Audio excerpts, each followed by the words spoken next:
In this corner, weighing 250 pounds, Mega Karen. In that corner, weighing 90 pounds, Abuelita La Chancla. So while I was browsing through IDWHL stories, I took a trip down memory lane when my brother worked at a southern grocery store chain with green shirts and where shopping is a pleasure. My brother was a cashier. One of my brother's regulars was this elderly lady from Puerto Rico. She'd come by every Saturday to get her groceries. She didn't speak a word of English, but she was so endearing that my brother and his coworkers lovingly called her Abuelita. Even the managers called her that. It turns out her grandson was a fellow cashier, and for big holidays like Christmas, she'd send him in with enough homemade goodies like tamales and enchiladas for everyone. Just a real sweet lady. One Saturday evening, I got off work early and decided to get some last-minute things for a barbecue my brother and I were hosting. We were living together at the time. It was maybe an hour before closing, so the store is practically dead. I made the critical mistake of changing into a green shirt, but it was a much darker shade of green than the one the employees wear. I was getting flour when Abuelita, who I had met before on previous excursions, rolled up on her electric shopping cart and politely asked me, in Spanish, to reach something from the top shelf. I helped her and she went on her way after thanking me. 5 minutes later, I was in front of the meat counter,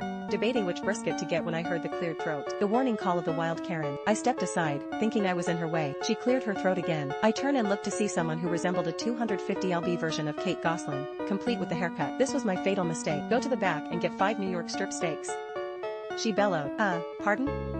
I asked, not quite registering what was going on. Are you deaf? She screamed so loud that my ears are ringing. I said, get me 5 New York strip steaks. I'm sorry, but I don't work here.